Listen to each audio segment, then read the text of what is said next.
নমস্কাৰ ছাত্ৰ ছাত্ৰীসকল মই ভৈৰৱ ছাৰে তোমালোক আটাইকে আজিৰ পাঠলৈ স্বাগতম জনাইছো। আজি আমি আলোচনা কৰিব লৈছো দশম শ্ৰেণী গণিতৰ ত্ৰিকোণমিতি পৰিচয় এই পাঠৰে অনুশীলনী 8.2 থকা 2 নম্বৰ প্ৰশ্নটো। আহাচোন ছাত্ৰ ছাত্ৰীসকল আমি প্ৰশ্নটো চাই লওঁ। প্ৰশ্নটো দিয়া আছে এটা ছবি দিয়া আছে, ছবিত এটা ত্ৰিভুজ দিয়া আছে, ত্ৰিভুজটোৰ নাম হয় PQR আৰু এই ত্ৰিভুজটো হৈছে এটা সমকোণী ত্ৰিভুজ আৰু সমকোণী ত্ৰিভুজৰ এই কোণটো হয় 90 ডিগ্ৰী আৰু আমাক উলিয়াব দিছে tan p minus cot r ৰ ভ্যালু বা tan p ৰ পৰা যদি cot r টো বিয়োগ কৰো ইয়াৰ মানটো কি হয় আমি উলিয়াব লাগে। প্ৰথমে আমি tan p আৰু cot r উলিয়াবৰ কাৰণে প্ৰথমে আমি ত্ৰিভুজত তিনিটা বাহু উলিয়াব লাগিব। ইয়াতে আমাক দুটা বাহু দিয়া আছে, এটা বাহুৰ দৈৰ্ঘ্য দিয়া আছে 12 সেন্টিমিটাৰ আৰু আনটো বাহুৰ দৈৰ্ঘ্য দিয়া আছে 13 সেন্টিমিটাৰ। গতিকে আমাৰ 3 নম্বৰ যেটো বাহু আছে QR, এই QR বাহুটোৰ জোখটো আমি উলিয়াব লাগিব। আহা আমি প্ৰথম কি দিয়া আছে লিখি লওঁ।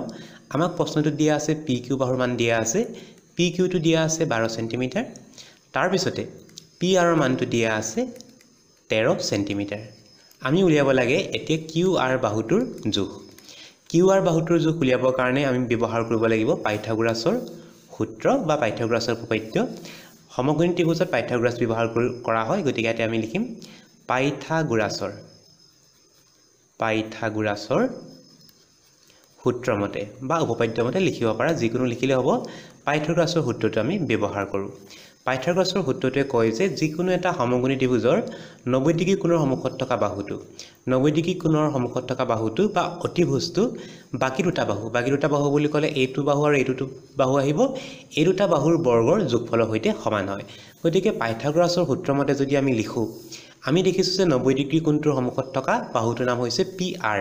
গতিকে আমি পাম যে PR স্কয়াৰ অতিভুজৰ বৰ্গ বাকি দুটা বাহুত আহিব, এটা হয় PQ স্কয়াৰ প্লাস আনটো বাহু হৈছে QR।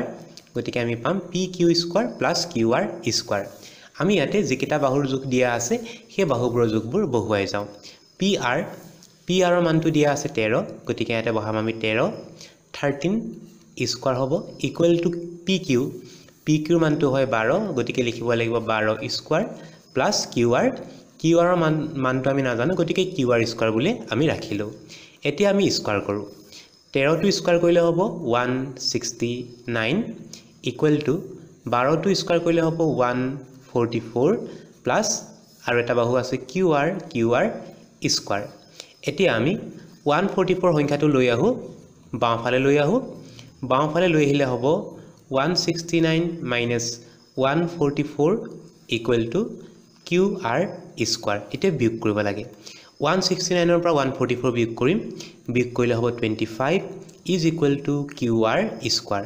তেতিয়াহলে আমি পালোগৈ QR স্কয়াৰ আছে, এফালে 25 টো হয় 5 ৰ স্কয়াৰ, গতিকে আমি লিখিম 5 square equal to QR square. এতিয়া আমি বৰ্গমূল লওঁ, দুইফালে স্কয়াৰ আছে, স্কয়াৰ কেইটা আঁতৰাই দিওঁ, তেতিয়াহলে QR বাহুটোৰ জোখ হ'ব 5 সেন্টিমিটাৰ। প্ৰথমে আমি ত্ৰিভুজৰ বাহু তিনিটা উলিয়াব লাগিব। দুটা বাহুৰ জোখ দিয়াই আছে, আমি 3 নম্বৰ বাহুৰ বা QR মানটো আমি উলিয়ালো, যিটো বাহুৰ মাপ পালো 5 সেন্টিমিটাৰ। এতিয়া আমি উলিয়াব লাগে tan p minus cot r। বাহুকেইটা আমি পালো 12 সেন্টিমিটাৰ, 13 সেন্টিমিটাৰ আৰু 5 সেন্টিমিটাৰ। এতিয়া আমি উলিয়াব লাগে tan p minus cot r। লিখি লওঁ আমি tan p বুলি ক'লে কি হ'ব চোৱা, tanত আহে টাৰ্ন পাৰ্মানেন্টলি ব্লেক, গতিকে আমি p/b লিখিব লাগিব। p/b লিখি লওঁ আৰু p আৰু b লিখিলে কি বাহু আহে আমি এবাৰ লিখি লওঁ। p কোণৰ কাৰণে চোৱা, p কোণৰ কাৰণে পোনে পোনে থকাটোৰ নামটো আমি p দিওঁ। p কোণৰ পোনে পোনে আছে QR বাহুটো, গতিকে আমি ওপৰত লিখিব লাগিব QR b। যেহেতু এইটো অতিভুজটো হয় 90 ডিগ্ৰী কোণৰ সন্মুখত থকা বাহুটো অতিভুজ হয়, তেতিয়াহলে এইটো যদি p কাৰণে এইটো p যদি হয় এইটো হ'ব b ঠাইত আমি লিখিম PQ।